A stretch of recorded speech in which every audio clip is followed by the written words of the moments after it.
Right, now some breaking news to bring you here, and the owner of Vauxhall, Stellantis, has announced plans to shut down its Luton van-making factory. That decision puts more than 1,100 jobs at risk. Stellantis, of course, which owns the Vauxhall brand, reported to be looking to close its Luton plant. Let's bring in our business correspondent, Paul Kelso, who is across this story for us.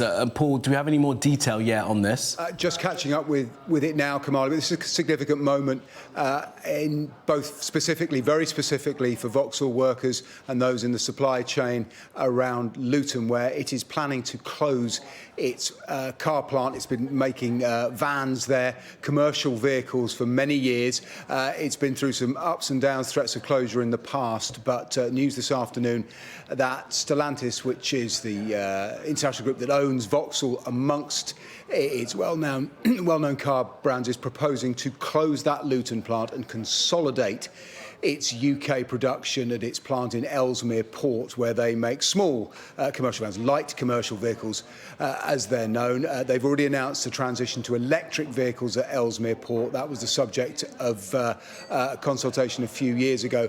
They're planning, according to the release announced today, to shift the medium-sized commercial vehicle manufacturer Ellesmere Port as well, mothball and indeed close the plant in Luton. They say, interestingly, in here that this decision has been made in the context of the UK's zero emissions vehicle mandate. Quick reminder of what that is. The government, the previous government, the Conservative government, and now the Labour government are committed to phasing out new petrol and diesel engine vehicles by 2030. That moved around a bit under the Tories, but 2030 is the date.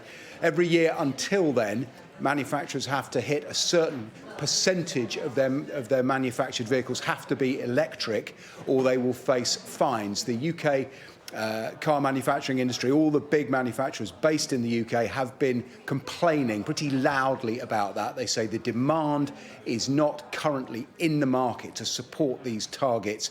To justify the financial penalties they will face, Stellantis have say they've been considering their entire UK operations as a result of these targets. They've now made their move. They're going to close Luton, subject to consultation with unions, to minimise job losses, and just have one factory. But this comes, as we understand, later today. Jonathan Reynolds, the business secretary, will announce he is willing to listen. The government will consider easing those targets in response to the manufacturers' complaints. He'll tell the Society of Motor Manufacturers and Traders annual dinner this evening, a black tie affair, that he is going to launch a consultation that will consider ways in which they can ease the targets, take into account the manufacturers' concerns that they're going to face big financial penalties for producing electric cars the government wants, but consumers don't.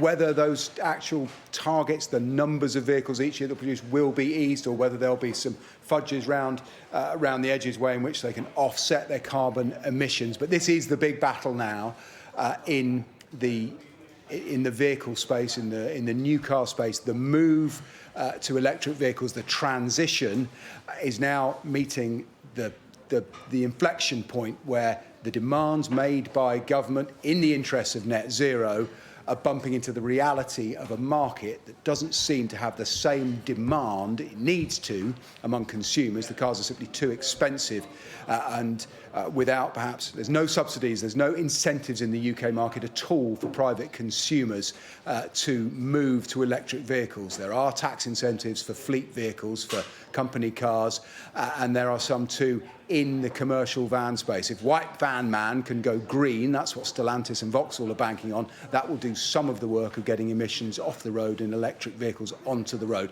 But we can see, it appears that certainly Vauxhall is saying that one of the reasons it is taking a decision that will probably cost jobs and will end a history of motor manufacturing in Luton is because of the net zero targets imposed by this government and indeed the last.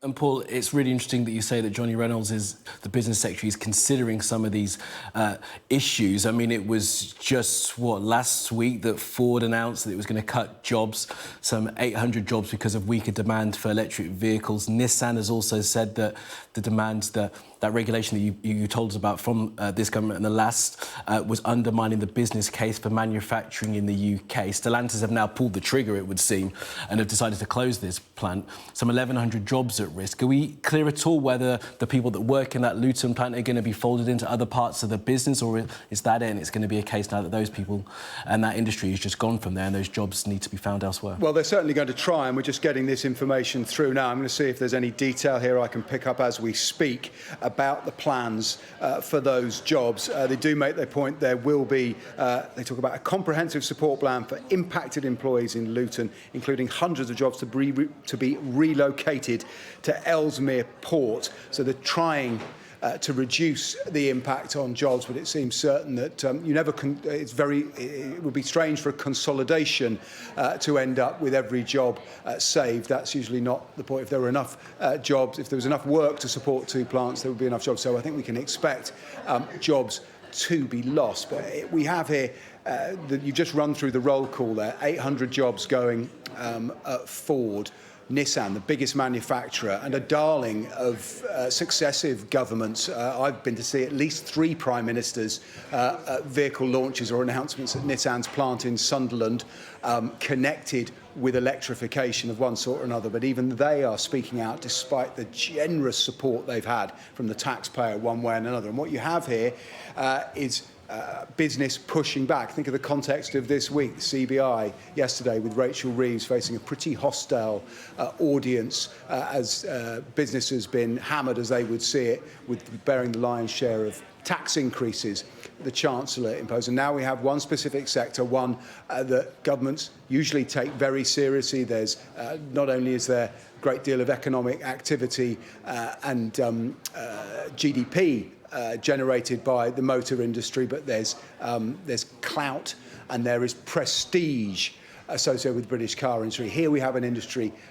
calling out in public. They're not doing this lobbying in private. They've been calling for changes in the way the shift to electric vehicles is imposed upon them as they would see it. The government is responding. We'll get the details of what Jonathan Reynolds wants the options he wants to put on the table. But it does seem to me that perhaps the last thing the government would like to do is shift these targets and soften them, because they will receive pushback, not least around the cabinet table, where Ed Miliband is a great supporter and pushing through much of the economic growth is predicated that Labour wants, is predicated on net zero industries. But this is the reality of the transition.